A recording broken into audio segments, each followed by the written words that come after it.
Saudaraku pemirsa Surabaya TV yang berkati Tuhan, tadi yang pertama Petrus pintar khotbah, diubah jadul, dia jago khotbah, yang bukan dia jago khotbah. Tadi kita baca Yesus punya power, punya kekuatan, dia bisa menyembuhkan orang sakit. Ya, apa yang dipunyai? Apa sampai segini dia selesai dia menyanyi kekuatan? Tidak.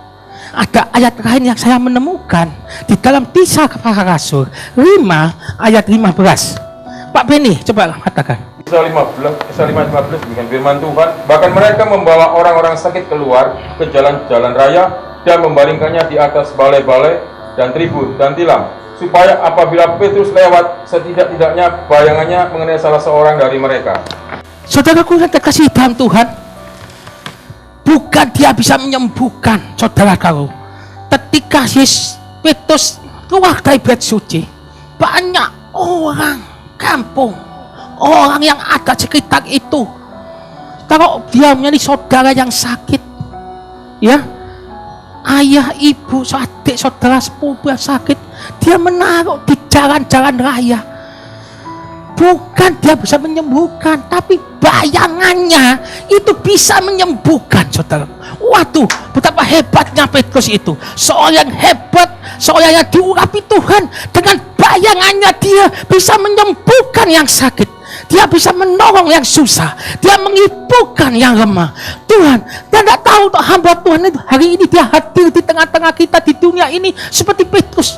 Bayangannya dia bisa menyembuhkan. Tapi saya percaya dan saya yakin, kalau kita percaya pada hari ini, kalau kita duduk melihat tayangan saya di televisi, saudaraku, kalau saudara memiliki masalah, punya kendala apapun, saudara tidak boleh takut, tidak boleh susah. Saya tidak tahu apa yang saudara bergumulkan saat ini.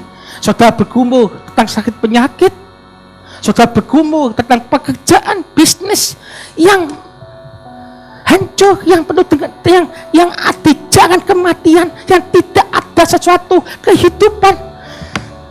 Atau saudara hari ini saudara menjadi rumah tangga yang bermasalah, tapi percayalah, di dalam tangan Tuhan yang kuat ada suatu jawaban, ada suatu kepastian yang pasti yang dijawab oleh Tuhan. Amin, saudaraku.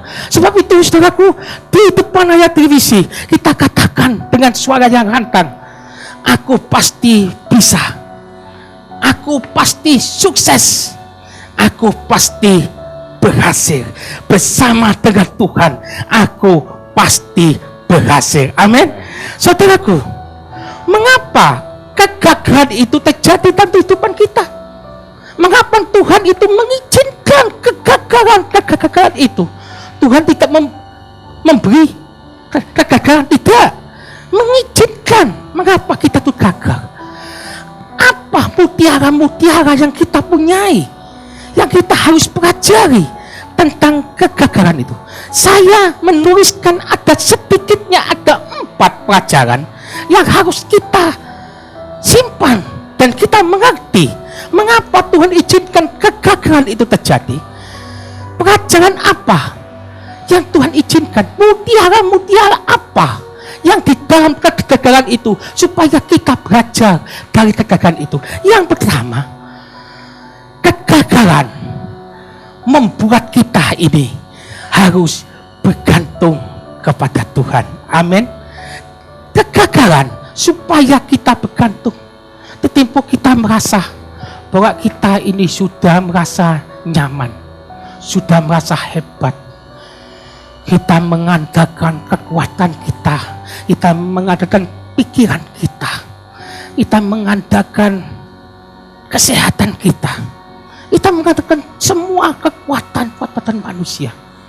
Tapi oleh karena masalah, oleh karena suatu peristiwa, suatu kejadian terjadi di dalam hidup kita boleh suatu pelajaran bahwa kita tidak boleh mengandalkan diri kita sendiri. Kita tidak boleh mengandalkan orang manusia atau orang lain.